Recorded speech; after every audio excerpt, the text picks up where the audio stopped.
Assalamualaikum warahmatullahi wabarakatuh. Selamat malam para pendengar setia, kisah misteri, di channel Shyfeless Mystery, serta pembaca setia di shyfeless.com. Malam ini, saya akan membawa kalian ke dalam sebuah kisah yang akan menggetarkan jiwa, sebuah cerita yang berasal dari kegelapan yang menyelimuti sebuah bangunan tua di tengah hiruk-pikuk kota metropolitan. Sebuah kisah tentang bangkitnya makhluk-makhluk yang seharusnya tetap terlelap dalam kediaman abadi mereka, tentang kerajaan gaib yang mengancam keselamatan manusia. Biarkanlah suara saya menjadi pemandu kalian melewati lorong-lorong gelap penuh misteri, di mana setiap bayangan bisa menjadi ancaman, dan setiap desiran angin membawa bisikan dari alam lain. Siapkan hati kalian, karena malam ini kita akan menyusuri Setra Ganda Mayit, tempat di mana kematian bukanlah akhir, melainkan awal dari teror yang tak terbayangkan. Kota metropolitan tidak pernah tidur. Deru kendaraan yang tak pernah henti, lampu-lampu neon yang berkedip seperti bintang-bintang buatan, dan hiruk-pikuk kehidupan urban yang terus berputar tanpa henti. Di tengah kesibukan ini, berdiri sebuah bangunan tua yang kontras dengan gedung-gedung modern di sekelilingnya. Kantor kami, sebuah perusahaan event organizer yang menangani proyek-proyek besar, ternyata berdiri di atas tanah yang menyimpan rahasia kelam. Hari itu dimulai seperti biasanya. Aku tiba pagi-pagi sekali, menemukan Pak Budi, penjaga kantorku yang sudah lanjut usia, sedang membersihkan halaman dengan sapu lidi yang sudah usang.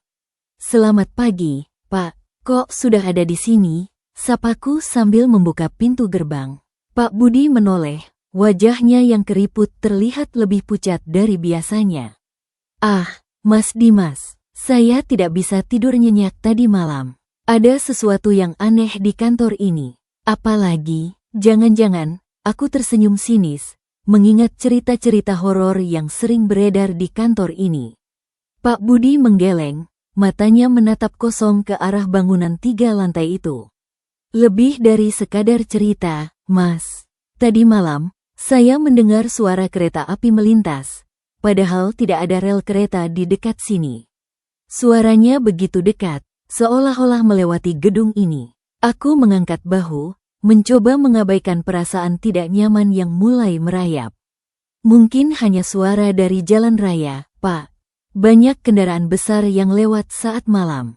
"Tidak, Mas, suara ini berbeda," kata Pak Budi dengan serius. "Dan ada lagi, tadi pagi saat saya membersihkan lantai 2, saya menemukan jejak-jejak basah seperti bekas roda kereta, padahal tidak ada yang basah di sana." Aku masuk ke dalam kantor, mencoba mengabaikan kata-kata Pak Budi. Namun, perasaan tidak nyaman itu terus mengikuti. Ruangan yang biasanya terasa hangat dan ramai, pagi ini terasa dingin dan sepi. Beberapa karyawan sudah mulai berdatangan, termasuk Reza, teman sekantorku yang selalu ceria. "Wah, pagi-pagi sudah cemberut, Dim. Apalagi yang bikin pusingmu?" tanya Reza sambil meletakkan tasnya di meja kerja. "Tidak ada, cuma Pak Budi yang bilang-bilang ada suara kereta api tadi malam," jawabku singkat. Reza tertawa. "Ah, Pak Budi dan imajinasinya. Mungkin dia mimpi." Namun, senyum Reza menghilang saat Dinda masuk dengan wajah pucat. Dia berjalan terlatih-tatih seolah-olah baru saja melihat hantu. "Dinda, kamu kenapa?" tanya Reza dengan cemas. Dinda menatap kami dengan mata melotot. "Tadi malam, aku melihat sesuatu di lantai atas. Sesuatu yang tidak seharusnya ada di sana." Aku dan Reza saling bertatapan. "Apa yang kamu lihat, Din?" tanyaku pelan. Sebuah gerbong kereta tua, berwarna hitam pekat, berhenti tepat di depan ruang arsip. Dan dari dalam gerbong itu, aku melihat sosok-sosok berbaju putih, menatapku dengan mata yang tidak berkelip, bisik Dinda dengan suara bergetar. Reza mencoba menenangkannya. "Itu hanya mimpi, Din. Mungkin kamu terlalu lelah." "Tidak," seru Dinda keras. "Aku tidak bermimpi. Aku melihatnya dengan mata kepala sendiri. Aku bahkan mencium bau anyir darah dan bau kembang yang layu." Hari itu berlanjut dengan ketegangan yang terus meningkat. Setiap kali ada suara aneh, Kami semua menoleh dengan was-was. Beberapa karyawan lain mulai bercerita tentang pengalaman aneh mereka di kantor ini. Ada yang mendengar tangisan bayi dari gudang, ada yang melihat bayangan hitam berlarian di koridor, dan ada yang merasakan sentuhan dingin di lehernya saat bekerja lembur. Sore itu, saat aku sedang menyiapkan presentasi untuk klien besok, tiba-tiba listrik mati total. Ruangan itu menjadi gelap gulita, hanya cahaya redup dari ponsel kami yang menerangi. "Apa yang terjadi?" teriak seseorang dari sudut ruangan. "Tidak usah panik, mungkin hanya pemadaman bergilir," kataku mencoba tenang. Namun, saat itu juga kami mendengarnya. Suara yang sama seperti diceritakan Pak Budi pagi tadi. Suara gesekan logam di atas rel, peluit kereta yang melengking, dan deru mesin uap yang semakin mendekat. Kami semua terdiam, menahan napas. Suara itu semakin jelas, seolah-olah kereta itu sedang melintas di luar gedung kami. Tapi yang paling menakutkan adalah saat kami mendengar suara rem yang berderak keras, seolah-olah kereta itu sedang berhenti tepat di depan pintu kantor kami. "Apa itu suaranya?" bisik Reza dengan suara bergetar. Aku tidak bisa menjawab, jantungku berdegup kencang, dan keringat dingin mulai membasahi dahiku. Dinda menarik lengan bajuku erat-erat, matanya terpejam ketakutan. Kemudian, kami mendengar suara pintu gerbong yang terbuka pelan, diikuti suara langkah kaki yang berat dan teratur di luar. Satu demi satu, mendekati pintu kantor kami. "Kita harus bersembunyi," bisikku. Tapi terlambat, pintu kaca kantor kami yang terkunci itu tiba-tiba terbuka dengan sendirinya, menyebabkan kami semua berteriak kaget. Di ambang pintu, berdiri sosok tinggi kurus mengenakan jas hitam kuno dan topi tinggi.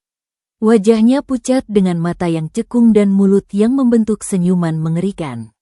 "Selamat malam," kata sosok itu dengan suara serak yang terdengar seperti gesekan logam berkarat. "Tampaknya kalian semua sudah siap untuk perjalanan." Sosok berjas hitam itu melangkah masuk ke dalam kantor kami, diikuti oleh beberapa sosok lain yang keluar dari kegelapan malam. Mereka semua mengenakan seragam konduker kereta dari era kolonial, wajah-wajah mereka pucat dengan mata yang hampa.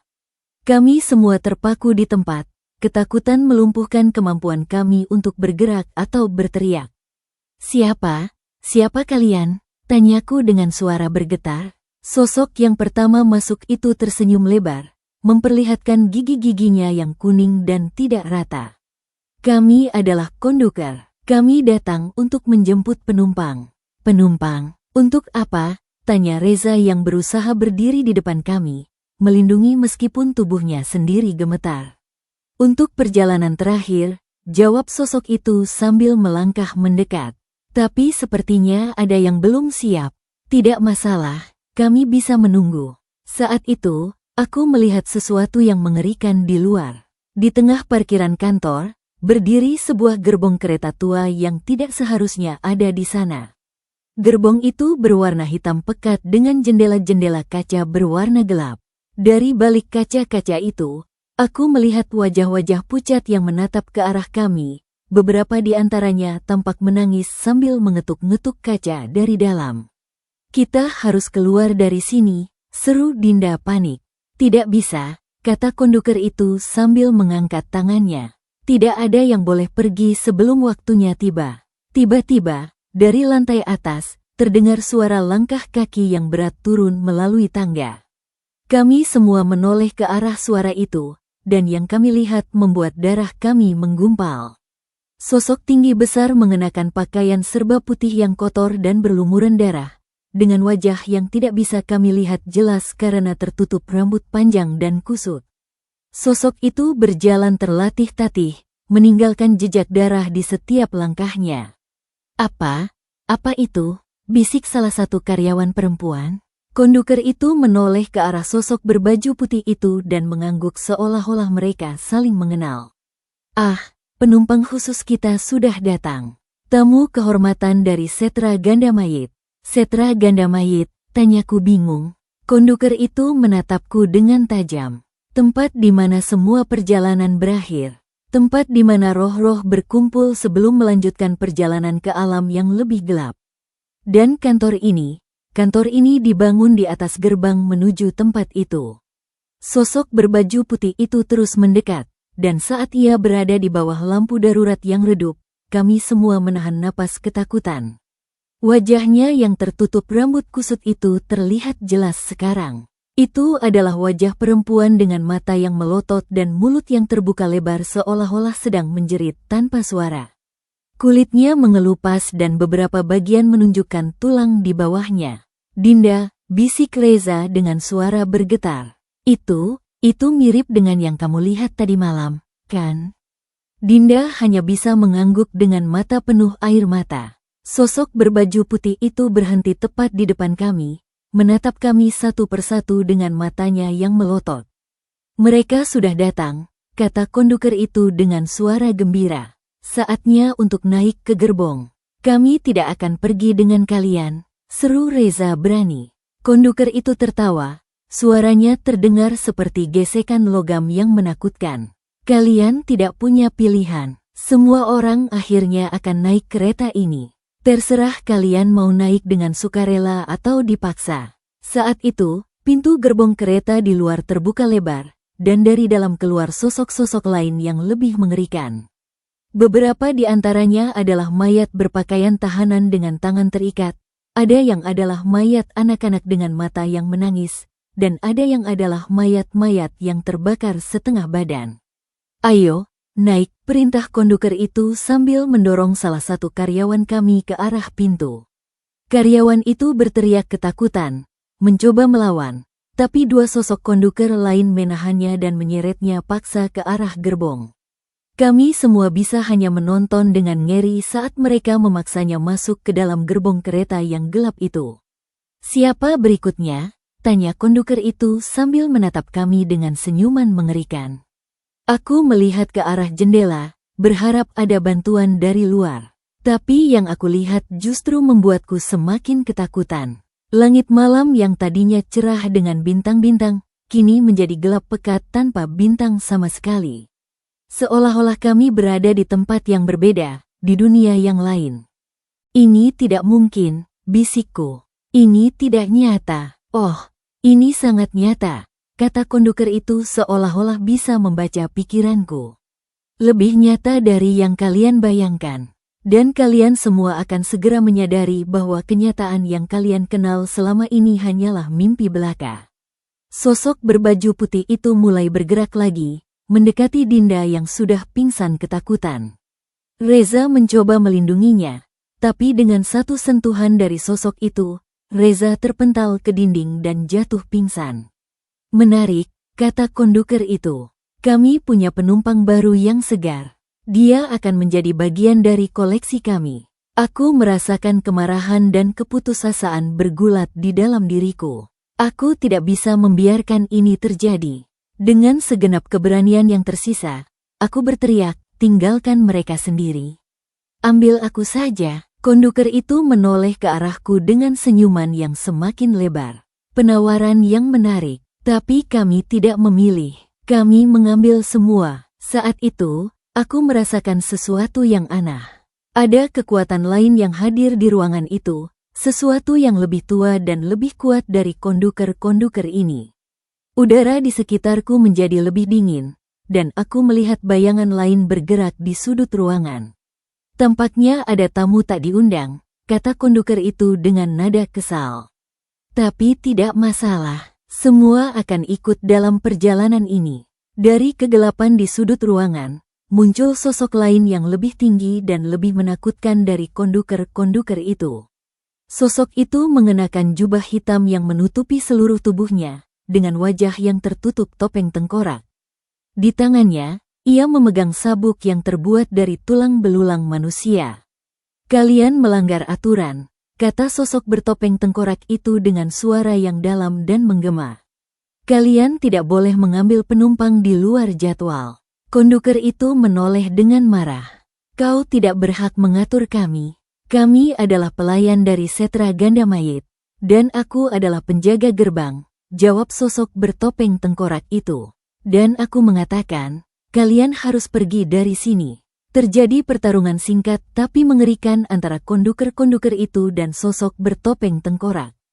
Kami semua bisa hanya menyaksikan dengan ngeri saat mereka bertarung dengan kekuatan-kekuatan supernatural yang menghancurkan perabotan kantor kami. Akhirnya, dengan satu ayunan sabuk tulang, sosok bertopeng tengkorak itu menghancurkan semua konduker itu menjadi debu. Sosok berbaju putih itu berteriak dan menghilang dalam kabut hitam. Setelah kekacauan mereda, sosok bertopeng tengkorak itu menatap kami. Kalian selamat untuk saat ini. Tapi mereka akan kembali, dan mereka akan membawa lebih banyak bantuan. Siapa? Siapa kau? Tanyaku dengan suara bergetar. Sosok itu menatapku dalam diam.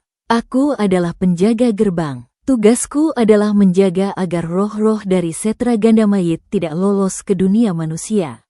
Tapi sepertinya gerbang itu sudah rusak, dan mereka mulai lolos satu persatu. Apa yang harus kami lakukan? Tanya Reza yang sudah sadar kembali. Kalian harus membantuku memperbaiki gerbang itu sebelum terlambat, kata sosok itu. Kalau tidak, bukan hanya kantor ini yang akan berbahaya, seluruh kota ini akan menjadi mangsa mereka. Sosok bertopeng tengkorak itu memperkenalkan dirinya sebagai penjaga gerbang antara dunia manusia dan Setra Gandamayit. Menurutnya, kantor kami dibangun di atas salah satu titik di mana penghalang antara kedua dunia itu paling tipis. Kenapa ini terjadi sekarang? Tanyaku sambil membantu Reza dan Dinda yang masih syok. Ada sesuatu yang membangunkan mereka, kata Jaga dengan suara serius.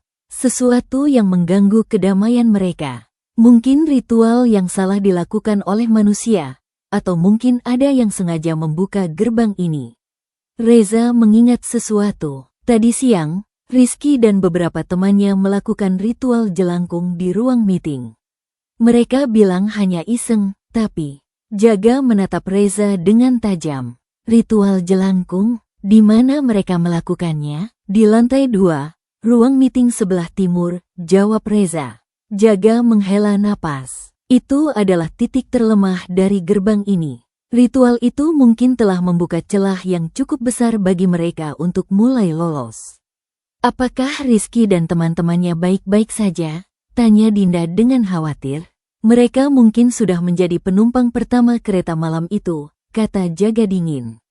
Sekarang kita harus bekerja cepat sebelum mereka membawa lebih banyak korban. Jaga menjelaskan bahwa untuk menutup gerbang ini, kami perlu melakukan ritual penutupan di 3 titik berbeda di kantor ini. Namun, ritual itu memerlukan bahan-bahan khusus yang tidak mudah didapatkan. Apa saja bahan-bahannya? Tanyaku. Kita membutuhkan 7 jenis kembang yang mekar di malam hari, minyak dari pohon beringin yang sudah berusia lebih dari 100 tahun, dan darah dari seseorang yang bersedia mengorbankan sebagian nyawanya untuk melindungi yang lain, kata Jaga. Aku, Reza, dan Dinda saling bertatapan. Tugas itu terdengar mustahil, terutama bagian terakhir tentang pengorbanan darah. Apakah tidak ada cara lain? Tanya Reza. Tidak, jawab Jaga tegas. Gerbang ini sudah terlalu terbuka. Hanya dengan pengorbanan yang besar kita bisa menutupnya kembali. Kami memutuskan untuk membagi tugas. Reza dan Dinda akan mencoba mencari kembang-kembang yang dibutuhkan di taman-taman terdekat yang masih buka saat malam. Aku dan Jaga akan mencoba menemukan pohon beringin tua dan mengambil minyaknya. Bagaimana dengan darahnya? Tanyaku khawatir. Jaga menatapku dalam-dalam. Aku akan mengurusnya. Aku sudah lama mengenal pengorbanan. Perjalanan mencari pohon beringin tua di tengah kota metropolitan tidak mudah. Sebagian besar pohon beringin sudah ditebang untuk memberi ruang bagi pembangunan. Tapi Jaga sepertinya tahu kemana harus pergi. Dia membawaku ke sebuah taman kota yang sudah lama terlupakan, di sudut kota yang jarang dikunjungi orang. Di tengah taman itu, berdiri sebuah pohon beringin yang sangat besar dan tua.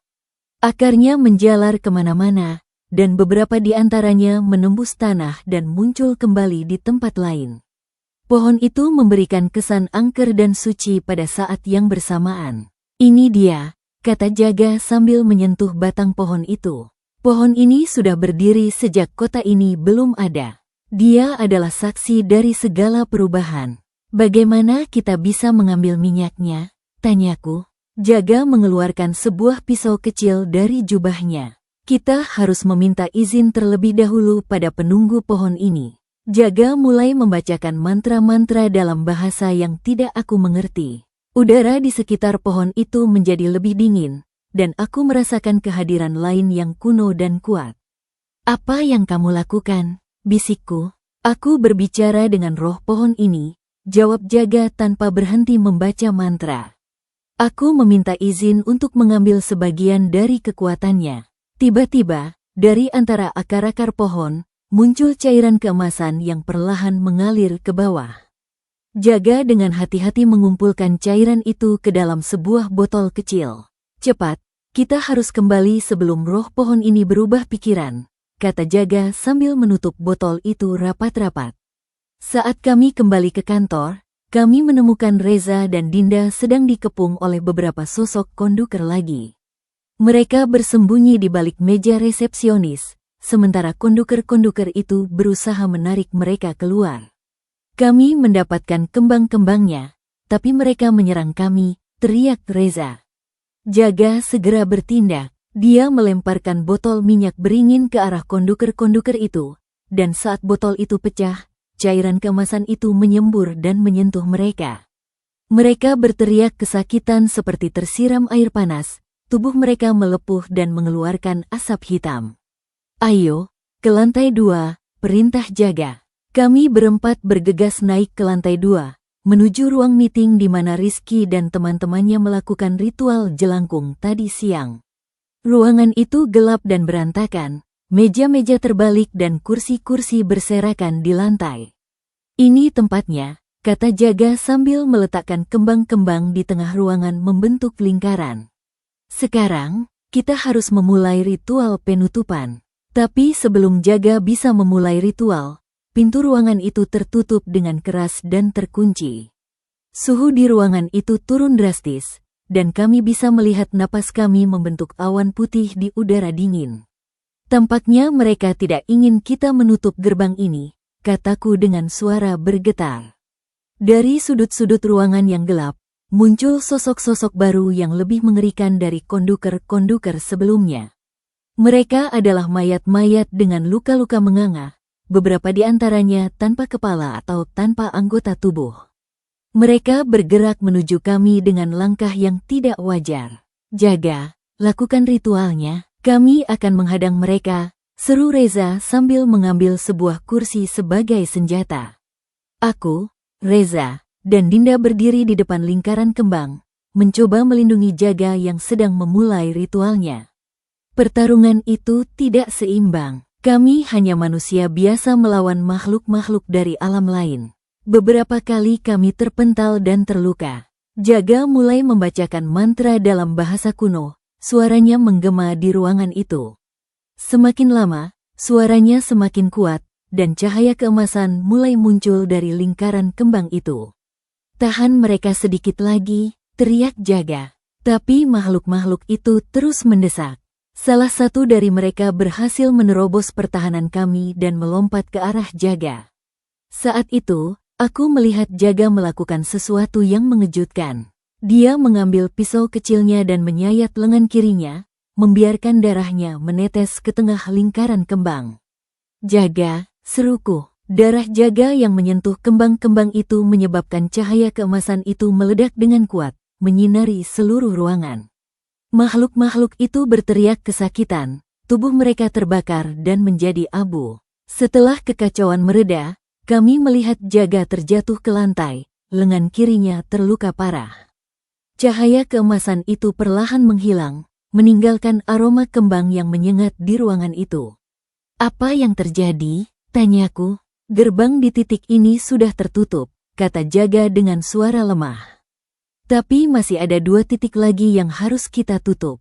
Dan aku tidak bisa melanjutkan. Dinda segera memberikan pertolongan pertama pada luka Jaga. Reza dan aku saling bertatapan, khawatir tentang apa yang harus kami lakukan selanjutnya. Apakah masih ada cara untuk menutup gerbang lainnya tanpa pengorbanan seperti ini? Tanya Reza. Jaga menggeleng lemah. Tidak, gerbang ini sudah terlalu terbuka. Hanya dengan pengorbanan yang besar kita bisa menutupnya kembali. Dan aku sudah menghabiskan terlalu banyak kekuatan. Tiba-tiba, dari luar ruangan, kami mendengar suara kereta api lagi. Kali ini, suaranya lebih dekat dan lebih nyaring. Sepertinya kereta itu sudah berada di lantai 2, menuju ke arah kami. Mereka datang lagi, bisik Dinda dengan ketakutan. Tapi mereka tidak bisa masuk ke sini, kata Jaga. Ritual ini telah melindungi ruangan ini. Tapi mereka akan mencoba masuk dari titik-titik lain. Aku berdiri dan menatap Reza dan Dinda. Kita harus melanjutkan tugas ini. Kita harus menutup gerbang lainnya sebelum terlambat. Tapi bagaimana? Tanya Reza. Kita tidak tahu caranya. Dan kita tidak punya kekuatan supernatural seperti Jaga. Jaga mengeluarkan sebuah buku kecil dari jubahnya dan memberikannya padaku. Ini adalah buku ritual. Di dalamnya ada cara untuk menutup gerbang lainnya. Tapi hati-hati, ritual-ritual ini membutuhkan pengorbanan yang besar. Aku membuka buku itu dan melihat halaman-halaman yang penuh dengan tulisan dan gambar-gambar aneh. Di halaman pertama, ada gambar sebuah ritual yang membutuhkan 7 orang yang bersedia mengorbankan sebagian ingatan mereka selamanya. Apa ini? Tanyaku. Itu adalah ritual penutupan gerbang kedua, kata Jaga. Tapi aku tidak merekomendasikannya. Kehilangan ingatan adalah harga yang terlalu mahal untuk dibayar. Aku membalik halaman itu dan menemukan ritual lain yang membutuhkan pengorbanan darah dari 7 keturunan pertama dari 7 keluarga berbeda. Apakah kita bisa menemukan orang-orang seperti itu? Tanya Reza. Mungkin, kata Jaga, tapi itu tidak akan mudah. Dan waktu kita terbatas. Suara ketukan terdengar dari pintu ruangan. Ketukan itu keras dan teratur, seolah-olah seseorang sedang mengetuk pintu dengan sangat sabar. Mereka sudah di luar, bisik Dinda. Jaga mencoba berdiri dengan bantuan Reza. Kalian harus pergi dari sini. Cari cara untuk menutup gerbang lainnya. Aku akan mencoba menahan mereka sebisa yang aku bisa. Tapi kau terluka, protesku. Itu tidak penting, kata Jaga. Tugasku adalah menjaga gerbang ini, dan aku akan melakukannya sampai akhir. Jaga berjalan ke arah pintu. Sementara aku, Reza, dan Dinda mencari jalan keluar lain dari ruangan itu. Saat kami keluar melalui jendela, kami melihat Jaga membuka pintu dan menghadapi sosok-sosok gelap yang ada di luar. Kalian tidak akan masuk ke sini, teriak Jaga. Kami tidak melihat apa yang terjadi selanjutnya karena kami sudah berlari sekuat tenaga meninggalkan lantai 2, membawa buku ritual dan harapan bahwa kami bisa menyelesaikan tugas ini sebelum terlambat. Setelah melarikan diri dari kantor, kami bertiga memutuskan untuk bersembunyi di apartemen Reza yang tidak terlalu jauh dari sana. Kami semua masih syok dan trauma dengan apa yang terjadi tadi malam. Apa yang akan kita lakukan sekarang? Tanya Dinda sambil memegang secangkir teh hangat yang disediakan Reza. Aku meletakkan buku ritual yang diberikan Jaga di meja. Kita harus mempelajari buku ini dan mencari tahu cara untuk menutup gerbang lainnya. Bagaimana dengan Jaga? Tanya Reza. Apakah dia akan baik-baik saja? Aku menggeleng. Aku tidak tahu, tapi dia mengorbankan dirinya untuk menyelamatkan kami. Kita harus melanjutkan tugasnya. Kami menghabiskan beberapa jam berikutnya untuk mempelajari buku ritual itu. Buku itu berisi berbagai ritual untuk menangani makhluk-makhluk dari alam lain, termasuk cara untuk menutup gerbang antara dunia manusia dan Setra Ganda Mayit. Menurut buku ini, ada 2 titik gerbang lagi yang harus kita tutup, kataku setelah membaca beberapa halaman. 1 berada di kota lama, dan 1 lagi di hutan belantara di pinggir kota. Kota lama, tapi itu adalah tempat bersejarah yang sudah lama ditinggalkan, kata Reza. Apa yang ada di sana? Menurut buku ini, ada sebuah penjara tua yang dibangun pada era kolonial, jawabku. Penjara itu adalah tempat eksekusi para tahanan politik, dan banyak dari mereka yang mati secara tidak wajar di sana. Energi negatif yang terkumpul di tempat itu membuatnya menjadi salah satu titik gerbang yang lemah. Bagaimana dengan hutan belantara? Tanya Dinda. Hutan itu adalah tempat yang dianggap keramat oleh suku-suku asli yang dulu tinggal di sana, kataku. Mereka percaya bahwa hutan itu adalah gerbang menuju alam roh, dan banyak ritual yang dilakukan di sana untuk berkomunikasi dengan leluhur. Jadi kita harus pergi ke kedua tempat itu dan melakukan ritual penutupan? Tanya Reza. Aku mengangguk, tapi ritual-ritual itu membutuhkan bahan-bahan khusus dan pengorbanan yang besar. Aku tidak yakin kita bisa melakukannya sendiri. Apakah kita bisa meminta bantuan? Tanya Dinda. Siapa yang akan percaya pada cerita kita? Kata Reza pesimis. Mereka akan mengira kita gila. Aku punya ide, kataku setelah berpikir sejenak. Aku punya teman yang merupakan sejarawan dan peneliti supernatural. Namanya Chandra. Mungkin dia bisa membantu kita. Chandra. Apakah dia orang yang bisa dipercaya? Tanya Reza. Aku mengangguk. Dia sudah lama meneliti fenomena supernatural di kota ini. Mungkin dia tahu sesuatu tentang gerbang-gerbang ini. Kami memutuskan untuk menghubungi Chandra keesokan harinya. Tapi untuk saat ini, kami semua butuh istirahat. Malam yang melelahkan dan menakutkan itu membuat kami semua kelelahan secara fisik dan mental. Keesokan harinya, kami bertemu dengan Chandra di sebuah kopi dekat kampus. Chandra adalah seorang pria dengan penampilan yang sederhana, dengan kacamata tebal dan tumpukan buku di sekelilingnya. Jadi, kalian mengalami serangan dari konduker-konduker kereta hantu di kantor kalian? Tanya Chandra setelah mendengar cerita kami dengan seksama. Aku mengangguk. Dan kami menemukan buku ini yang berisi ritual-ritual untuk menutup gerbang antara dunia kita dan Setra Ganda Mayit. Chandra memeriksa buku itu dengan minat. Ini buku yang sangat langka. Aku hanya pernah membaca tentangnya dalam beberapa naskah kuno. Di mana kalian mendapatkannya? Dari seseorang yang menyebut dirinya penjaga gerbang, jawab Reza. Chandra menatap kami dengan tajam. Penjaga gerbang? Apakah namanya Jaga? Aku, Reza, dan Dinda saling bertatapan. Bagaimana kamu tahu? Tanyaku. Jaga adalah legenda dalam dunia paranormal, kata Chandra. Konon, dia adalah penjaga gerbang yang telah mengabdi selama ratusan tahun. Tapi banyak yang mengira dia hanya mitos. Dia nyata, kata Dinda. Dan dia menyelamatkan kami. Chandra menghela napas. Jika Jaga sudah muncul, berarti situasinya sudah sangat serius. Gerbang-gerbang itu sudah terbuka lebar. Bisakah kamu membantu kami? Tanyaku. Kita perlu menutup gerbang lainnya di kota lama dan hutan belantara. Chandra berpikir sejenak. Aku akan membantu kalian, tapi kita perlu persiapan yang matang. Ritual-ritual dalam buku ini berbahaya dan membutuhkan pengetahuan khusus. Apakah kita bisa melakukannya? Tanya Reza. Kita bisa, tapi kita butuh bantuan lebih banyak, kata Chandra.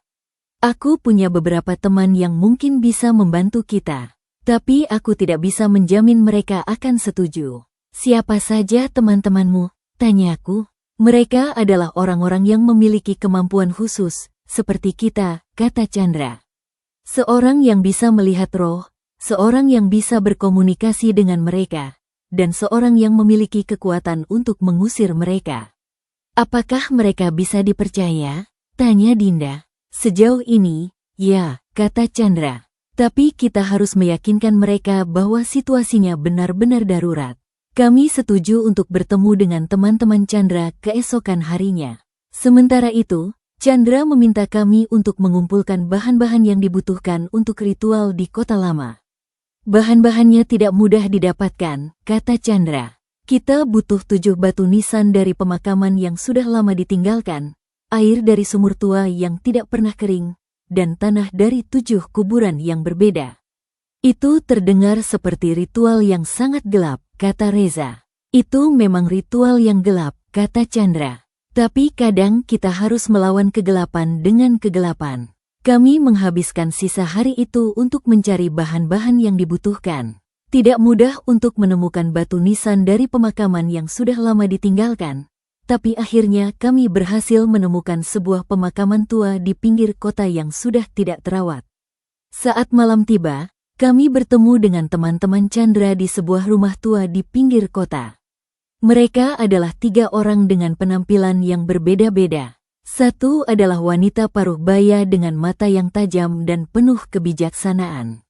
Satu adalah pria muda dengan tatapan mata yang seolah-olah bisa melihat sesuatu yang tidak bisa dilihat orang lain. Dan satu lagi adalah pria tua dengan jenggot panjang dan pakaian tradisional. "Selamat malam," kata Chandra. "Terima kasih sudah mau datang." Wanita paruh baya itu menatap kami dengan tajam. Chandra mengatakan situasinya serius. "Seberapa serius?" "Gerbang Gatebang ke Setra Gandamayit sudah terbuka," kata Chandra. "Dan konduker-konduker kereta hantu sudah mulai mengambil korban." Pria muda itu menatapku, Reza, dan Dinda bergantian. "Aku bisa melihat bekas luka energi di kalian. Kalian benar-benar berhadapan dengan mereka." Pria tua itu mengangguk. "Aku bisa mencium bau kematian yang menyertai kalian. Kalian telah berada di ambang gerbang. Apakah kalian bersedia membantu kami?" tanya Chandra. Mereka bertiga saling bertatapan seolah-olah berkomunikasi tanpa kata-kata. "Kami akan membantu," kata wanita itu akhirnya. "Tapi kita harus bekerja sama dan saling percaya." "Siapa nama kalian?" tanya Reza. "Aku bisa dipanggil Mbah Wijan," kata pria tua itu. "Aku adalah ahli ritual dan penjaga keseimbangan alam." "Aku Satria," kata pria muda itu. "Aku bisa melihat dan berkomunikasi dengan roh-roh." "Dan aku Naya," kata wanita itu. "Aku memiliki kekuatan untuk melindungi dan menyembuhkan." Kami semua memperkenalkan diri, dan Chandra menjelaskan rencana kita untuk menutup gerbang di kota lama besok malam. "Ritual itu berbahaya," kata Mbah Wijan setelah mendengar rencana Chandra. "Tapi jika dilakukan dengan benar, itu bisa menutup gerbang untuk sementara waktu." "Untuk sementara waktu?" tanyaku. "Gerbang-gerbang ini tidak bisa ditutup selamanya," kata Satria. "Mereka akan selalu ada, mencari cara untuk terbuka kembali. Tugas kita adalah menjaga agar mereka tetap tertutup." "Bagaimana dengan hutan belantara?" tanya Dinda. "Itu adalah gerbang yang lebih tua dan lebih kuat," kata Naya. "Menutupnya akan lebih sulit dan membutuhkan pengorbanan yang lebih besar. Kita akan memikirkan nanti," kata Chandra. "Sekarang, kita harus fokus pada kota lama." Kami menghabiskan malam itu untuk mempersiapkan ritual. Mbah Wijan mengajarkan kami beberapa mantra perlindungan.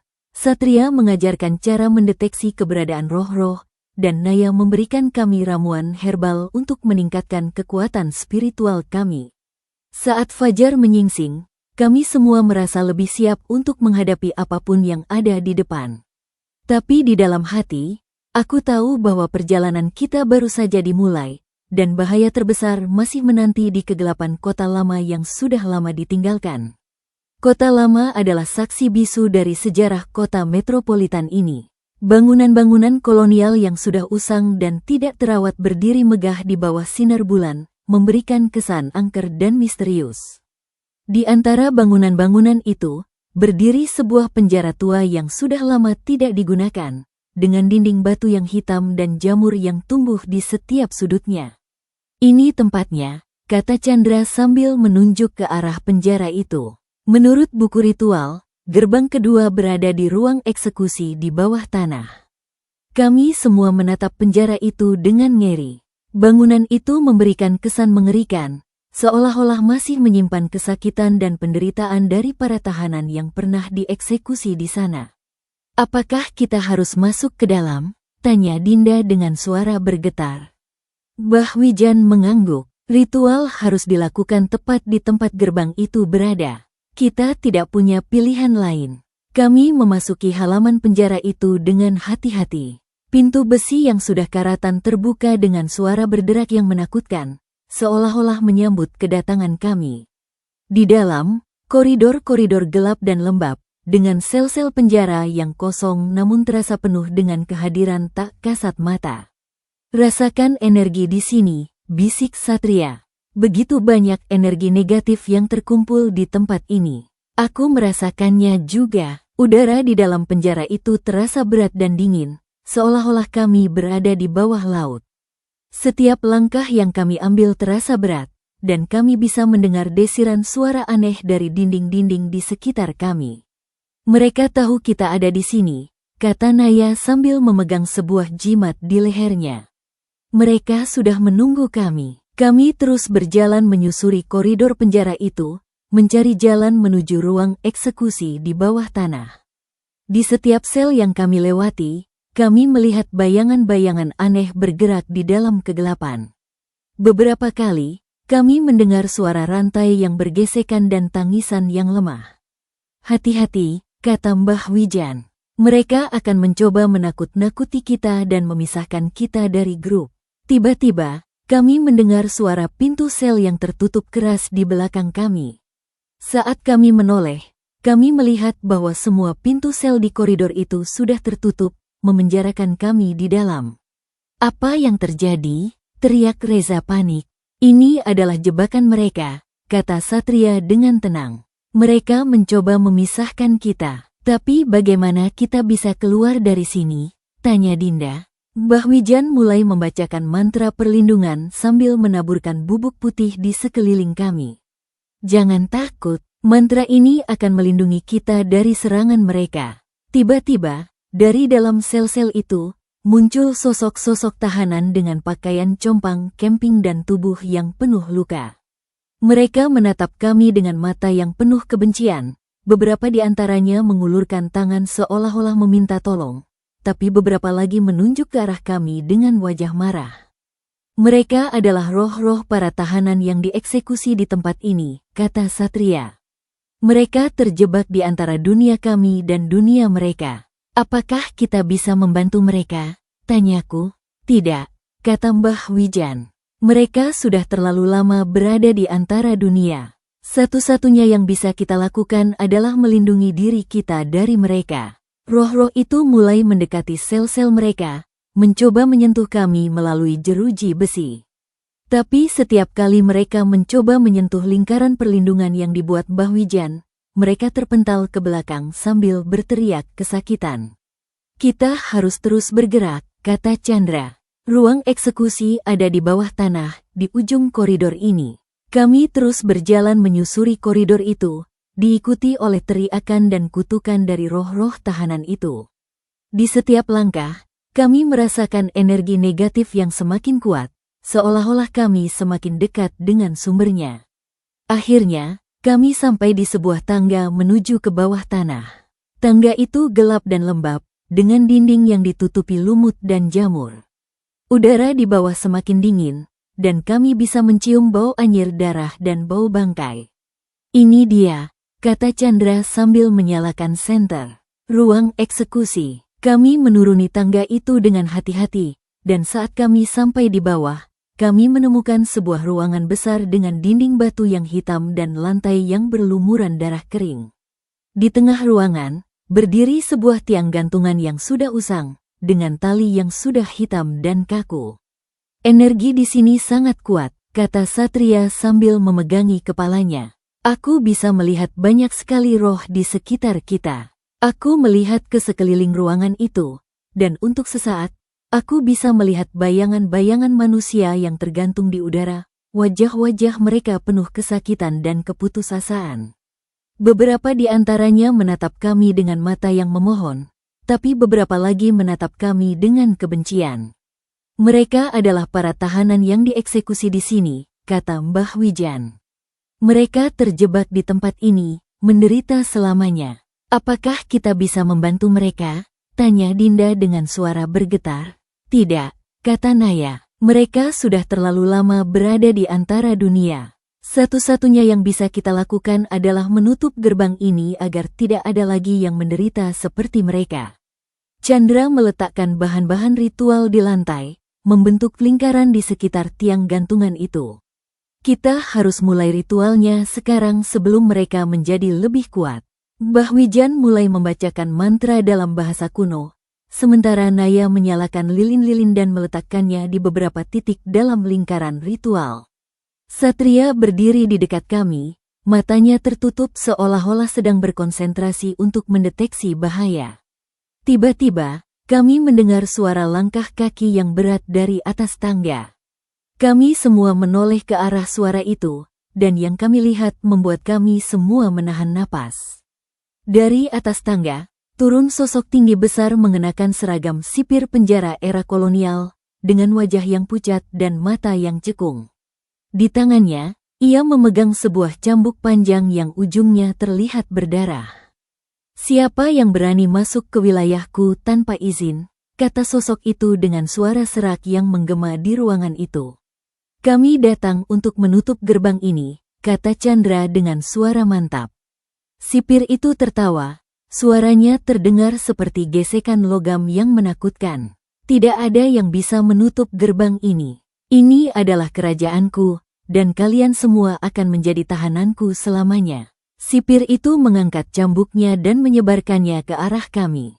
Tapi sebelum cambuk itu menyentuh kami, Naya melompat ke depan dan menangkap cambuk itu dengan tangan kosong. "Kamu tidak akan menyakiti mereka," kata Naya dengan suara tegas. Sipir itu menatap Naya dengan kaget.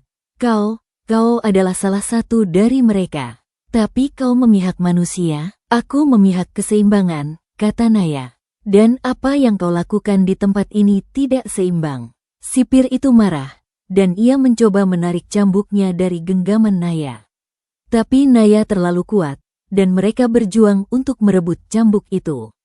Mbah Wijan melanjutkan ritualnya, suaranya semakin kuat dan menggema di ruangan itu.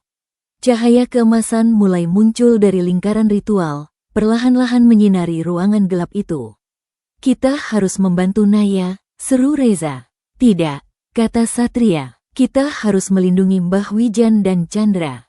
Mereka adalah satu-satunya harapan kita." Aku, Reza, dan Dinda berdiri di sekitar lingkaran ritual, mencoba melindungi Mbah Wijan dan Chandra dari serangan roh-roh tahanan yang semakin agresif. Mereka mencoba menerobos pertahanan kami, tapi mantra perlindungan Mbah Wijan berhasil menahan mereka. Sementara itu, pertarungan antara Naya dan sipir itu semakin sengit. Naya berhasil merebut cambuk itu dari tangan sipir, tapi sipir itu mengeluarkan cakar dari tangannya dan menyerang Naya. Naya menghindar dengan lincah, tapi lengan kanannya tergores cakar sipir itu. Darah mengalir dari luka itu, dan Naya meringis kesakitan. "Naya," teriak Dinda. "Saya baik-baik saja," kata Naya sambil terus melawan sipir itu. Lanjutkan ritualnya. Chandra dan Mbah Wijan terus melanjutkan ritual, tidak peduli dengan pertarungan yang terjadi di sekeliling mereka. Cahaya keemasan dari lingkaran ritual semakin terang, dan udara di ruangan itu menjadi lebih panas. "Almostere," teriak Chandra. Tapi tiba-tiba, sipir itu berteriak keras, dan tubuhnya membengkak menjadi lebih besar. Kulitnya pecah dan mengelupas, menunjukkan otot-otot yang hitam dan kaku. Matanya memerah, dan taringnya tumbuh panjang. "Apa yang terjadi padanya?" seru Reza. "Ia sedang menunjukkan wujud aslinya," kata Satria. "Dia bukan manusia. Dia adalah iblis yang menjaga tempat ini." Iblis itu menyerang Naya dengan kekuatan yang lebih besar, dan Naya terpental ke dinding. Iblis itu berbalik dan menatap kami dengan mata yang memerah. "Sekarang giliran kalian," seru iblis itu. Tapi sebelum iblis itu bisa menyerang kami, cahaya keemasan dari lingkaran ritual meledak dengan kuat, menyinari seluruh ruangan. Iblis itu berteriak kesakitan, tubuhnya terbakar dan menjadi abu. Setelah kekacauan mereda, kami melihat Naya tergeletak di lantai dengan luka di lengan kanannya. Chandra dan Mbah Wijan terlihat lelah, tapi mereka berhasil menyelesaikan ritualnya. "Apakah kita berhasil?" tanyaku. "Gerbang di tempat ini sudah tertutup untuk sementara," kata Mbah Wijan dengan suara lemah. "Tapi masih ada satu gerbang lagi yang harus kita tutup." Naya berdiri dengan bantuan Dinda. "Aku akan baik-baik saja. Luka ini bisa disembuhkan. Tapi kita harus berhati-hati," kata Satria. "Gerbang di hutan belantara lebih kuat dan lebih berbahaya. Kita akan menghadapi sesuatu yang jauh lebih mengerikan dari ini." Kami semua saling bertatapan, khawatir tentang apa yang menanti di hutan belantara. Tapi kami tahu kita harus melanjutkan tugas ini untuk mencegah lebih banyak korban berjatuhan. Hutan belantara adalah hutan tropis yang luas dan liar di pinggir kota metropolitan. Pohon-pohon tinggi menjulang ke langit, menutupi sebagian besar sinar matahari dan menciptakan suasana gelap dan lembab di bawah. Di tengah hutan itu, konon ada sebuah situs kuno yang menjadi gerbang menuju alam roh. Menurut buku ritual, gerbang ketiga berada di sebuah candi kuno yang sudah lama tertutup oleh hutan ini, kata Chandra sambil memeriksa peta. Apa kita bisa menemukannya? Tanya Reza. Satria akan membantu kita, kata Chandra. Dia bisa merasakan energi dari gerbang itu. Satria menutup matanya dan mengangkat tangannya seolah-olah merasakan sesuatu di udara. Energinya berasal dari arah timur. Sangat kuat dan kuno. Kami memutuskan untuk mendirikan perkemahan di dekat hutan itu dan memasuki hutan belantara keesokan paginya. Malam itu, kami semua duduk di sekitar api unggun, berbagi cerita dan mencoba menghilangkan ketegangan. Apa yang akan kita hadapi di hutan itu? Tanya Dinda. Menurut legenda, hutan belantara dijaga oleh sebuah naga raksasa, kata Mbah Wijan. Naga itu adalah penjaga gerbang ketiga, dan dia tidak akan membiarkan siapapun mendekati candi itu. Naga raksasa? Tanyaku tidak percaya. Bukan naga seperti yang kalian bayangkan, kata Satria. Naga itu adalah roh kuno yang menjaga keseimbangan alam. Dia bisa berubah wujud, tapi wujud aslinya adalah ular raksasa dengan kekuatan supernatural. Apakah kita bisa melawannya? Tanya Reza. Tidak, kata Naya, kita tidak bisa melawannya, tapi kita mungkin bisa bernegosiasi dengannya. Bernegosiasi dengan naga raksasa? Kata Reza skeptis. Apakah itu mungkin? Semua mungkin jika kita tahu caranya, kata Mbah Wijan. Tapi itu akan berbahaya. Naga itu sudah berada di hutan ini selama ribuan tahun, dan dia tidak terlalu menyukai manusia. Keesokan paginya, kami memasuki hutan belantara dengan hati-hati. Hutan itu lebih gelap dan lebih lembab dari yang kami bayangkan. Pohon-pohon tinggi menjulang ke langit, menutupi sebagian besar sinar matahari dan menciptakan suasana mistis di bawah. Suara burung-burung dan hewan-hewan liar terdengar dari jauh, memberikan kesan bahwa kami diawasi oleh sesuatu yang tidak terlihat.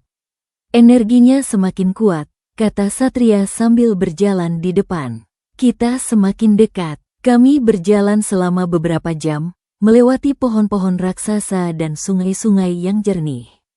Di beberapa tempat, kami menemukan peninggalan-peninggalan kuno seperti arca-arca yang sudah tertutup lumut dan batu-batu bertulis yang tidak bisa kami baca. Tempat ini sudah lama ditinggalkan oleh manusia, kata Chandra sambil memeriksa sebuah arca. Tapi energi spiritualnya masih sangat kuat. Tiba-tiba, kami mendengar suara gemuruh dari jauh, seolah-olah ada sesuatu yang besar bergerak di dalam hutan. Apa itu? Tanya Dinda dengan ketakutan. Satria menatap ke arah suara itu dengan mata tajam. Dia sudah tahu kita ada di sini. Siapa? Tanyaku. Naga itu, kata Satria. Dan dia tidak senang dengan kehadiran kita. Kami semua berhenti dan mempersiapkan diri untuk apapun yang mungkin terjadi. Suara gemuruh itu semakin dekat, dan kami bisa merasakan getaran di tanah di bawah kaki kami. Kita harus bersembunyi, seru Reza. Tidak ada gunanya, kata Mbah Wijan. Dia bisa menemukan kita di mana saja. Dari antara pohon-pohon di depan kami, muncul sosok yang menakjubkan dan mengerikan pada saat yang bersamaan. Itu adalah seekor ular raksasa dengan panjang puluhan meter dan tubuh sebesar pohon paling besar di hutan itu. Sisik-sisiknya berkilauan dalam berbagai warna, matanya besar dan berwarna emas, dan tanduk-tanduk kecil tumbuh di kepalanya. Naga itu, bisik Dinda dengan takut. Naga itu menatap kami dengan mata emasnya, lalu menjulurkan lidahnya yang panjang dan berbelah. Dia mengeluarkan suara mendesis yang keras, membuat pohon-pohon di sekitar kami bergetar. Apa yang kita lakukan? Tanyaku panik. Tetap tenang, kata Mbah Wijan. Jangan menunjukkan rasa takut. Naga itu bisa mencium ketakutan. Mbah Wijan melangkah maju dan membungkuk hormat ke arah naga itu. Kami datang dengan damai, oh penjaga hutan. Kami tidak bermaksud membahayakan tempat ini. Naga itu mendesis lagi, lalu berbicara dengan suara yang dalam dan menggema. Manusia tidak seharusnya datang ke tempat ini. Ini adalah wilayahku. Kami datang untuk menutup gerbang yang mengancam kedua dunia, kata Mbah Wijan. Gerbang itu sudah terbuka, dan roh-roh jahat sudah mulai lolos ke dunia manusia. Naga itu menatap Mbah Wijan dengan tajam. Aku tahu tentang gerbang itu, tapi itu bukan urusanku. Urusanku adalah menjaga hutan ini dari manusia. Tapi jika gerbang itu tidak ditutup, tidak hanya manusia yang akan menderita, kata Chandra. Seluruh alam akan terpengaruh, termasuk hutan ini. Naga itu berpikir sejenak, matanya meneliti kami satu persatu. Mengapa aku harus percaya pada kalian? Manusia hanya membawa kerusakan kemanapun mereka pergi. Kami berbeda, kata Naya sambil melangkah maju. Kami datang untuk memulihkan keseimbangan, bukan untuk menghancurkannya. Naga itu menatap Naya dengan minat. Kau memiliki energi yang berbeda dari manusia biasa. Kau adalah setengah roh, bukan? Naya mengangguk. Ibu saya adalah manusia, tapi ayah saya adalah roh penjaga air.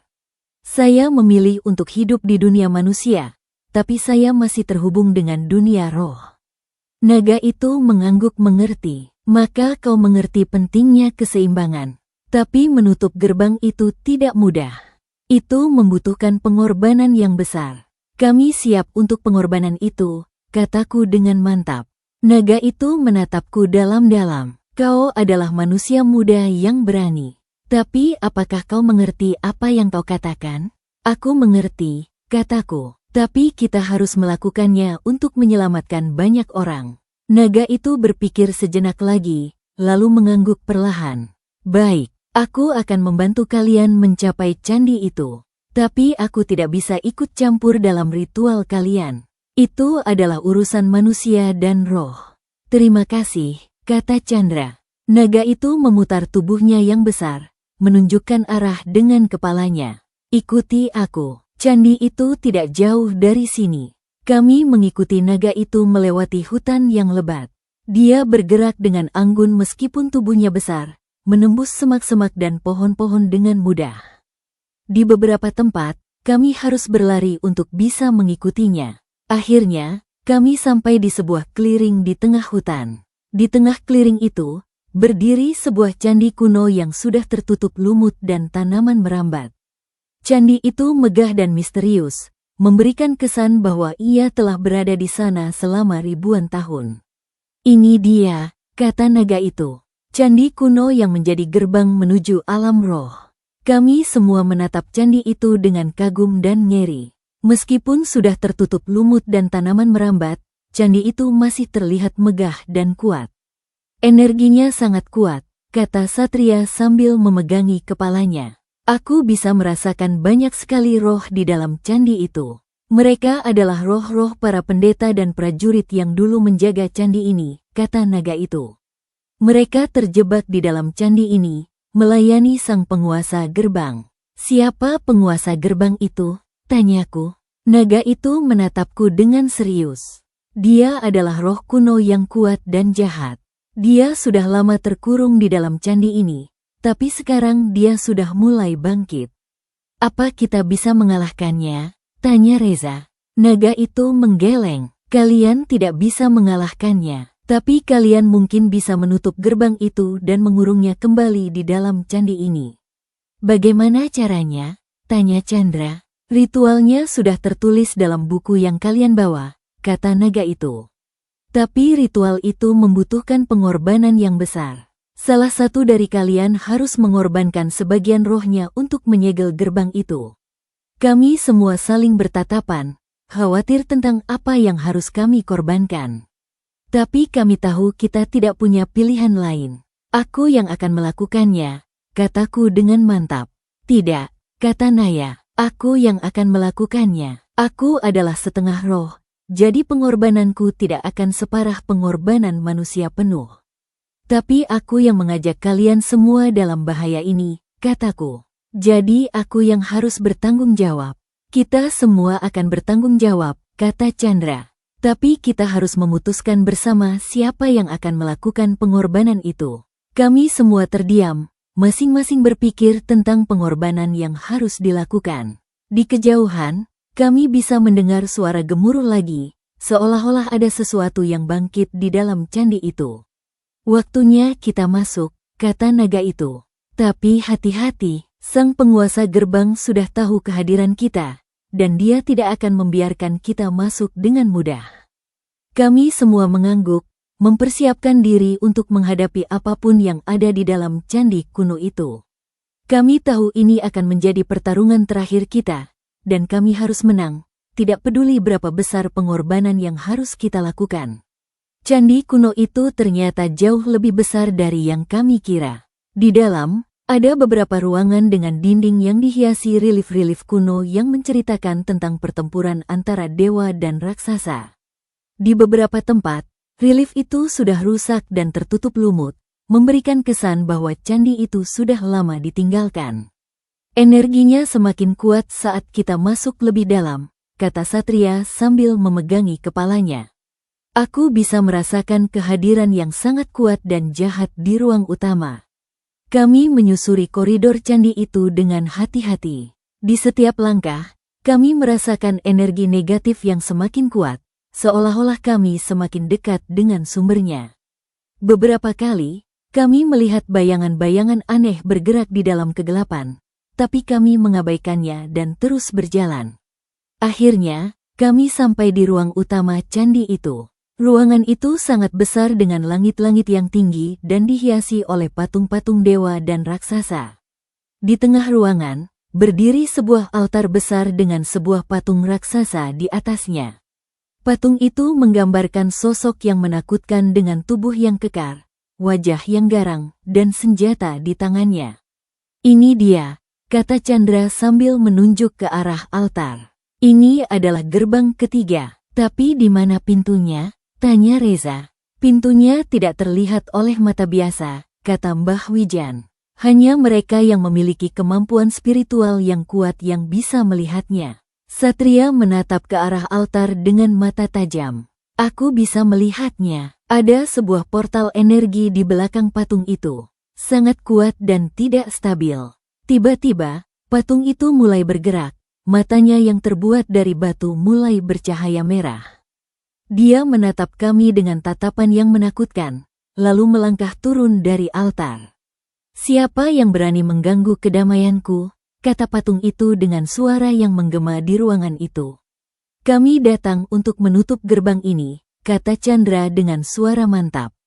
Patung itu tertawa, suaranya terdengar seperti guntur yang mengguncang candi itu.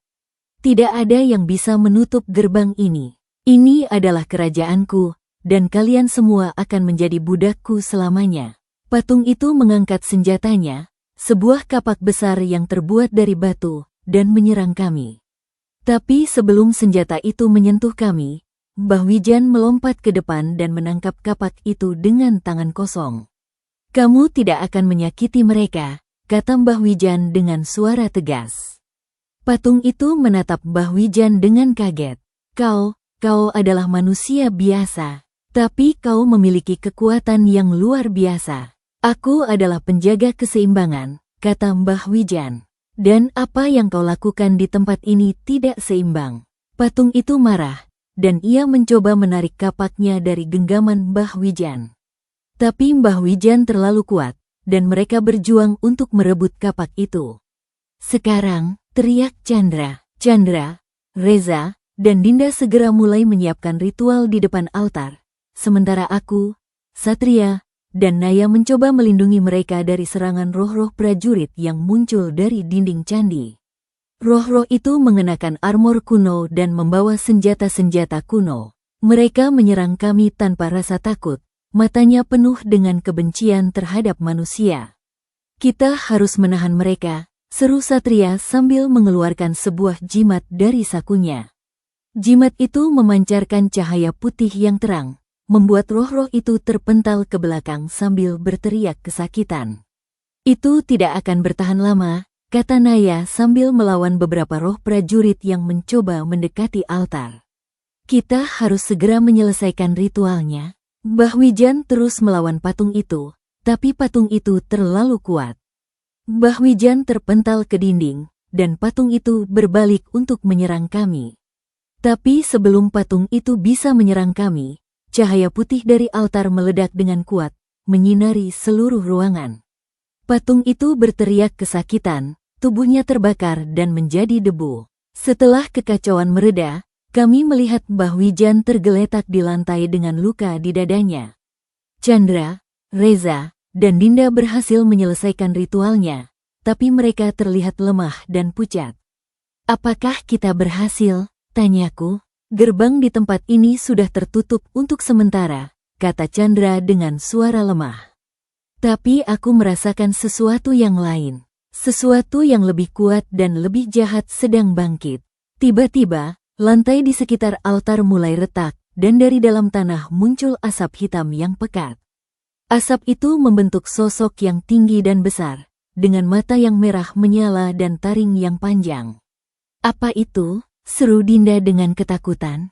Itu adalah penguasa gerbang yang sebenarnya, kata Satria dengan suara bergetar. Patung itu hanya penjaganya. Penguasa aslinya sudah bangkit. Sosok itu menatap kami dengan mata merahnya, lalu tertawa dengan suara yang menggema di ruangan itu. Kalian sudah mengalahkan penjagaku, tapi kalian tidak akan bisa mengalahkan aku.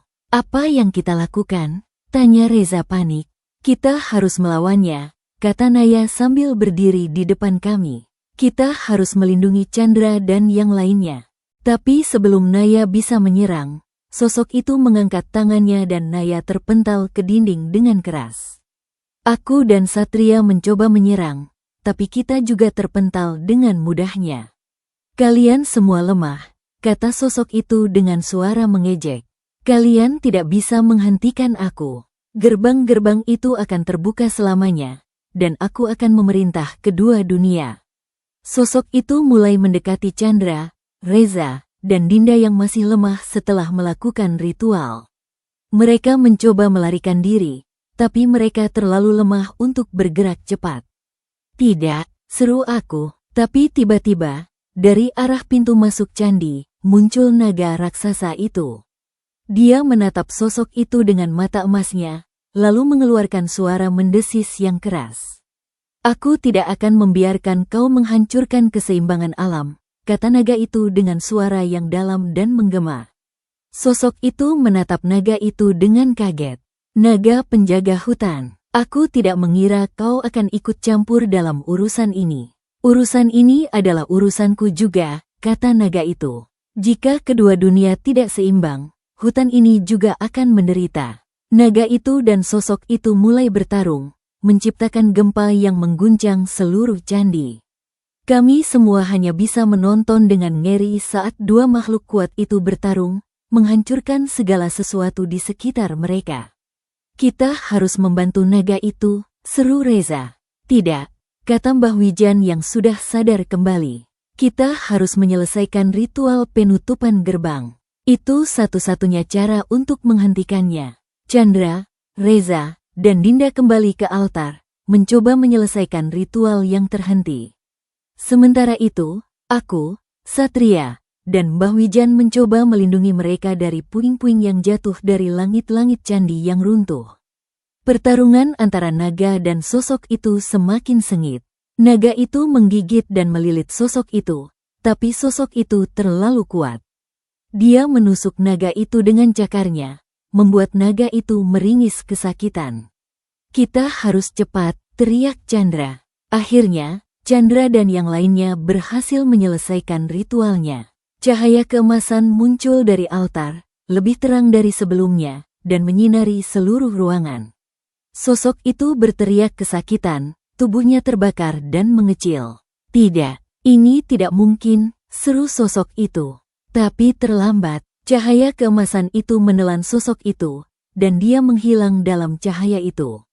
Setelah kekacauan mereda, kami melihat naga itu tergeletak di lantai dengan luka-luka parah. "Naga," seru Dinda. Kami semua menghampiri naga itu, mencoba membantunya. Tapi luka-lukanya terlalu parah, dan dia sudah terlalu lemah. "Aku akan baik-baik saja," kata naga itu dengan suara lemah. "Tapi aku harus beristirahat untuk waktu yang lama." "Terima kasih sudah membantu kami," kata Chandra. "Tugas aku adalah menjaga keseimbangan," kata naga itu. "Tapi aku khawatir ini belum berakhir. Ada sesuatu yang lebih kuat dan lebih jahat di balik semua ini. Sesuatu yang mencoba membuka semua gerbang sekaligus." "Apa itu?" tanyaku. Naga itu menatapku dengan serius. "Itu adalah raja dari Setra Gandamayit. Dia sudah mulai bangkit, dan dia akan datang untuk membalas dendam." Kami semua saling bertatapan dengan ngeri. Kami sudah menghadapi begitu banyak bahaya, tapi ternyata yang terbesar masih menanti. "Kita harus mempersiapkan diri," kata Mbah Wijan. "Raja itu tidak akan mudah dikalahkan." Naga itu mengangguk perlahan. "Kalian harus menemukan senjata kuno yang bisa melawannya. Tanpa senjata itu, kalian tidak akan memiliki kesempatan." "Di mana kita bisa menemukannya?" tanya Chandra. "Di tempat yang paling gelap dan paling berbahaya," kata naga itu. "Di jantung Setra Gandamayit itu sendiri." Kami semua menelan ludah, khawatir tentang apa yang harus kami lakukan selanjutnya. Tapi kami tahu kita harus melakukannya untuk mencegah Raja Setra Gandamayit bangkit dan menghancurkan kedua dunia. Setra Gandamayit adalah sebuah tempat yang hanya ada dalam legenda. Konon, itu adalah tempat di mana semua roh berkumpul sebelum melanjutkan perjalanan ke alam yang lebih gelap. Tempat itu dikatakan berada di antara dunia manusia dan dunia roh, sebuah wilayah abadi yang tidak terikat oleh ruang dan waktu. "Bagaimana kita bisa pergi ke sana?" tanya Reza dengan ketakutan. "Ada sebuah portal di dekat candi ini," kata naga itu dengan suara lemah. "Portal itu biasanya tertutup, tapi karena gerbang-gerbang sudah terbuka, portal itu mungkin bisa diakses." "Apakah itu aman?" tanya Dinda. Naga itu menggeleng. "Tidak sama sekali. Tapi kalian tidak punya pilihan lain jika ingin menghentikan raja itu." Kami semua saling bertatapan, khawatir tentang apa yang akan kami hadapi di Setra Gandamayit. Tapi kami tahu kita harus melakukannya untuk mencegah bencana yang lebih besar. "Kami akan pergi," kataku dengan mantap. "Kami akan menemukan senjata itu dan menghentikan Raja Setra Gandamayit." Naga itu mengangguk perlahan. "Aku akan mencoba membuka portal itu untuk kalian. Tapi aku tidak bisa ikut. Aku harus memulihkan kekuatanku." Naga itu memutar tubuhnya yang besar, menunjuk ke arah sebuah gua kecil di dekat candi. Portal itu ada di dalam gua itu. Tapi hati-hati, Setra Gandamayit adalah tempat yang paling berbahaya yang pernah kalian kunjungi. Kami semua mengangguk, lalu berjalan ke arah gua yang ditunjukkan naga itu. Gua itu gelap dan lembab, dengan dinding yang ditutupi lumut dan jamur. Di dalam gua itu, kami menemukan sebuah lingkaran batu yang memancarkan cahaya keemasan yang redup. "Ini dia," kata Satria sambil menatap lingkaran batu itu. "Portal ke Setra Gandamayit." Chandra meletakkan tangannya di atas lingkaran batu itu, dan cahaya itu menjadi lebih terang. "Portal ini sudah terbuka. Kita bisa masuk sekarang." "Tapi apa yang akan kita hadapi di sana?" tanya Reza. "Aku tidak tahu pasti," kata Chandra. "Tapi kita harus siap untuk apapun." Kami semua saling bertatapan, lalu melangkah masuk ke dalam portal itu bersama-sama. Saat kami melewati portal itu, kami merasakan sensasi yang aneh, seolah-olah tubuh kami terurai dan dipasang kembali. Saat kami membuka mata, kami menemukan diri kami di tempat yang sama sekali berbeda. Setra Gandamayit adalah sebuah padang belantara yang gelap dan suram, dengan langit yang selalu mendung dan bau anyir yang menyengat. Di kejauhan, kami bisa melihat sebuah istana yang megah dan mengerikan, dibangun dari batu hitam dan dihiasi oleh patung-patung yang menakutkan. "Itu adalah istana Raja Setra Gandamayit," kata Mbah Wijan. senjata itu mungkin ada di dalamnya. Kami mulai berjalan menuju istana itu, melewati padang belantara yang gelap dan berbahaya. Di beberapa tempat, kami melihat roh-roh yang menderita, beberapa di antaranya dikurung dalam sangkar besi, beberapa lagi disiksa oleh para penjaga yang mengerikan. Ini tempat yang mengerikan, bisik Dinda. Kita harus fokus pada tujuan kita, kata Chandra. Kita tidak bisa menolong mereka semua. Tiba-tiba, kami mendengar suara seruling yang melankolis dari jauh. Suara itu membuat kami semua merasa mengantuk dan lemah. Jangan dengar suara itu, teriak Mbah Wijan. Itu adalah seruling iblis yang bisa mencuri roh manusia. Kami semua segera menutup telinga, mencoba mengabaikan suara seruling itu. Tapi suara itu terus mengikuti kami, seolah-olah peniulnya tahu di mana kami berada. Kita harus bergerak lebih cepat, kata Satria. Kami mulai berlari menuju istana itu, mencoba mengabaikan suara seruling yang terus mengikuti kami. Di beberapa tempat, kami melihat para penjaga yang berpatroli, tapi kami berhasil menghindari mereka dengan bersembunyi di balik batu-batu besar. Akhirnya, kami sampai di depan gerbang istana itu. Gerbang itu tinggi dan megah, dihiasi oleh patung-patung raksasa dengan mata yang merah menyala. Di depan gerbang, ada beberapa penjaga yang mengenakan armor hitam dan membawa senjata-senjata tajam. Bagaimana kita bisa masuk? Tanya Reza. Aku akan mencoba mengalihkan perhatian mereka, kata Naya. Kalian masuk saat mereka tidak melihat. Tapi itu terlalu berbahaya, kataku. Aku adalah setengah roh, kata Naya. Mereka mungkin tidak akan mencurigai aku. Naya melangkah maju ke arah para penjaga itu, sementara kami bersembunyi di balik batu-batu di dekatnya. Para penjaga itu menatap Naya dengan curiga. Siapa kau dan apa maumu? Tanya salah satu penjaga. Aku adalah pembawa pesan dari Raja Iblis, kata Naya dengan percaya diri. Aku harus bertemu dengan Raja Setra Gandamayit segera. Para penjaga itu saling bertatapan, lalu mengangguk. Ikuti kami. Saat para penjaga itu mengantar Naya masuk ke dalam istana, kami segera berlari ke arah gerbang dan menyelinap masuk tanpa terlihat. Di dalam istana, koridor-koridor gelap dan lembab, dengan dinding yang dihiasi oleh lukisan-lukisan mengerikan tentang penyiksaan dan penderitaan. Di beberapa tempat, kami melihat para tahanan yang dikurung dalam sel-sel gelap, wajah-wajah mereka penuh dengan keputusasaan. Energinya semakin kuat saat kita masuk lebih dalam, kata Satria sambil memegangi kepalanya. Aku bisa merasakan kehadiran raja itu. Kami menyusuri koridor istana itu dengan hati-hati, mencoba menghindari para penjaga yang berpatroli. Di beberapa tempat, kami harus bersembunyi di dalam ruangan-ruangan kosong untuk menghindari ketahuan. Akhirnya, kami sampai di sebuah ruangan besar dengan langit-langit yang tinggi dan dihiasi oleh kristal-kristal hitam. Di tengah ruangan, berdiri sebuah takhta yang megah dan mengerikan, dihiasi oleh tengkorak-tengkorak manusia. Di atas takhta itu, duduk sosok yang menakutkan dengan mahkota tengkorak di kepalanya dan jubah yang terbuat dari kulit manusia. Itu dia, kata Mbah Wijan dengan suara bergetar. Raja Setra Gandamayit. Raja itu menatap ke arah kami seolah-olah dia tahu kami ada di sana. Aku sudah menunggu kalian. Aku tahu kalian akan datang untuk mencoba menghentikanku. Kami datang untuk menghentikanmu, kata Chandra dengan suara mantap. Raja itu tertawa, suaranya terdengar seperti guntur yang mengguncang istana itu. Kalian tidak bisa menghentikanku. Aku sudah terlalu kuat. Gerbang-gerbang itu akan terbuka selamanya, dan aku akan memerintah kedua dunia. Raja itu berdiri dari tahtanya, menunjukkan tubuhnya yang tinggi dan kekar. Di tangannya, ia memegang sebuah pedang yang terbuat dari tulang belulang manusia. Tapi kalian sudah terlambat, kata raja itu. Aku sudah mengumpulkan cukup banyak energi untuk membuka semua gerbang sekaligus.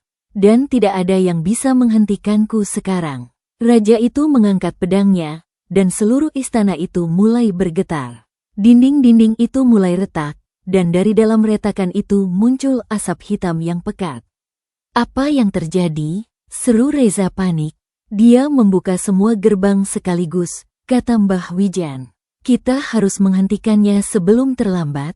Kami semua menyerang raja itu bersama-sama, tapi dia terlalu kuat. Dia mengayunkan pedangnya, dan kami semua terpental ke dinding dengan keras. Kalian semua lemah, kata raja itu dengan suara mengejek. Kalian tidak bisa menghentikan aku. Tapi tiba-tiba, dari arah pintu masuk ruangan itu, muncul naga raksasa itu. Dia menatap raja itu dengan mata emasnya, lalu mengeluarkan suara mendesis yang keras. Aku tidak akan membiarkan kau menghancurkan keseimbangan alam, kata naga itu dengan suara yang dalam dan menggema. Raja itu menatap naga itu dengan kaget.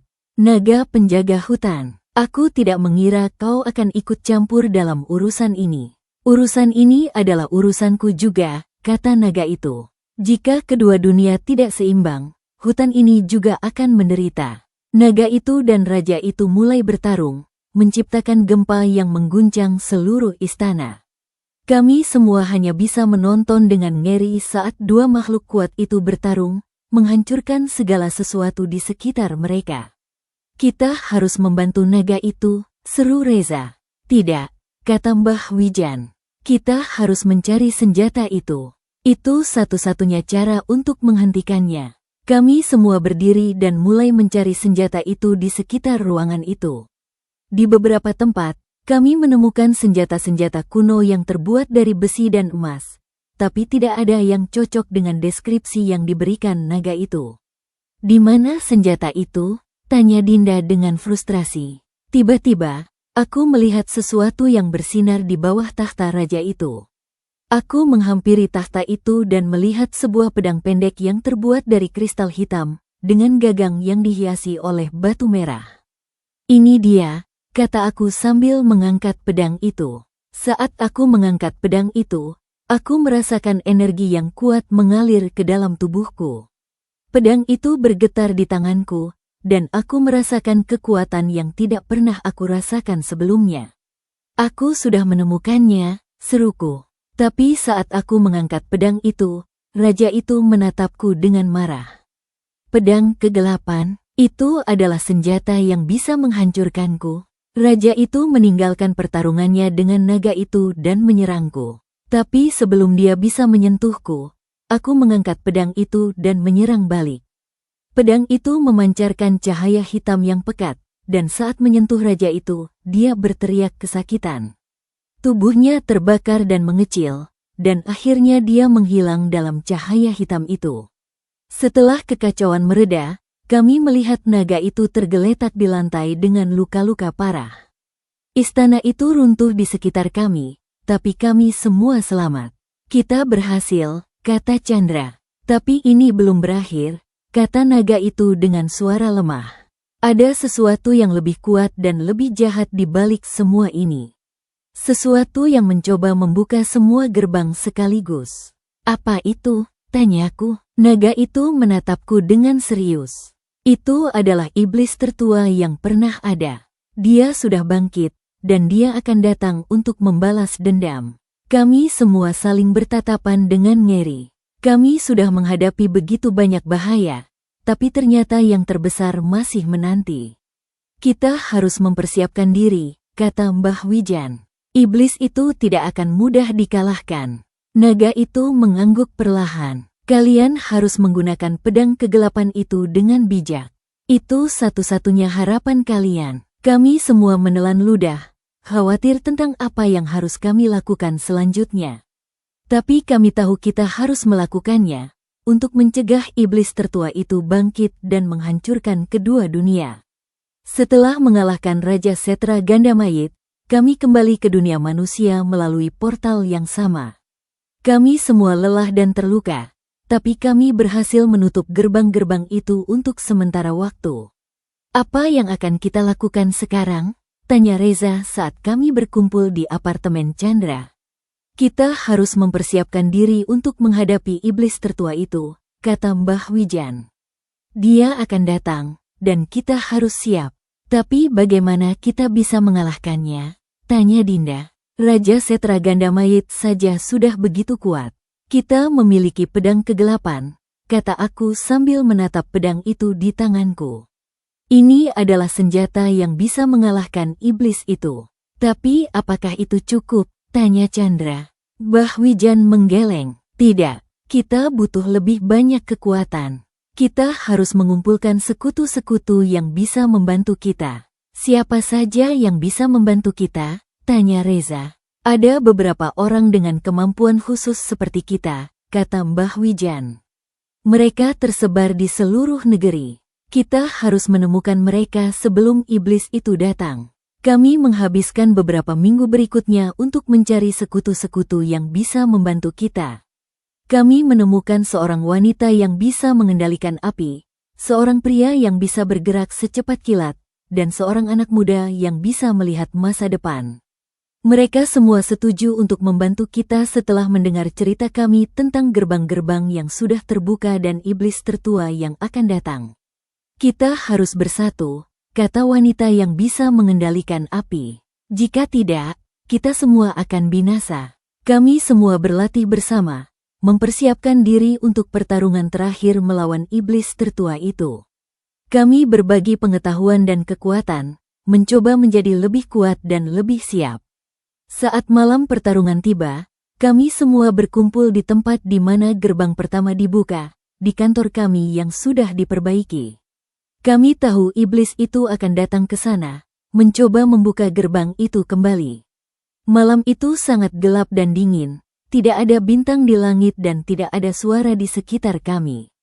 Kami semua berdiri di dalam lingkaran perlindungan yang dibuat oleh Mbah Wijan, menunggu dengan was-was. Tiba-tiba, langit menjadi gelap pekat, dan guntur mengguntur di kejauhan. Dari atas, muncul sosok yang tinggi dan besar, dengan sayap hitam yang lebar dan mata yang merah menyala. Iblis tertua itu, bisik Satria. Iblis itu mendarat di depan kami, membuat tanah bergetar. Dia menatap kami dengan mata merahnya, lalu tertawa dengan suara yang menggema. Kalian pikir kalian bisa menghentikanku? Kata iblis itu dengan suara mengejek. Aku sudah ada sebelum dunia ini ada, dan aku akan ada setelah dunia ini hancur. Kami akan mencoba, kataku sambil mengangkat pedang kegelapan. Iblis itu menatap pedang itu dengan kaget. Pedang kegelapan? Aku tidak mengira kalian bisa menemukannya. Dia akan menghentikanmu, kata Chandra. Iblis itu tertawa lagi. Tidak ada yang bisa menghentikanku. Tapi kalian boleh mencoba. Iblis itu menyerang kami dengan kecepatan yang luar biasa. Kami semua mencoba melawannya, tapi dia terlalu kuat dan terlalu cepat. Dia memukul kami satu persatu, membuat kami terpental ke dinding dengan keras. Tapi kami tidak menyerah. Kami terus berdiri dan melawannya, menggunakan semua kekuatan yang kami miliki.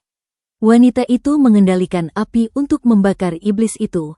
Pria itu bergerak secepat kilat untuk menyerang dari berbagai arah, dan anak muda itu meramalkan setiap gerakan iblis itu. Akhirnya, aku melihat kesempatan. Aku mengangkat pedang kegelapan dan menyerang iblis itu dengan semua kekuatanku. Pedang itu memancarkan cahaya hitam yang pekat, dan saat menyentuh iblis itu, dia berteriak kesakitan. Tidak mungkin, seru iblis itu. Tapi terlambat, pedang itu menembus hatinya, dan tubuhnya terbakar dengan cahaya hitam yang pekat. Akhirnya, iblis itu menghilang dalam cahaya itu, meninggalkan aroma belerang yang menyengat. Setelah kekacauan mereda, kami semua tergeletak di lantai, lelah dan terluka. Tapi kami berhasil. Kami mengalahkan iblis tertua itu dan menutup gerbang-gerbang itu selamanya. Kita berhasil, kata Reza dengan senyum lemah.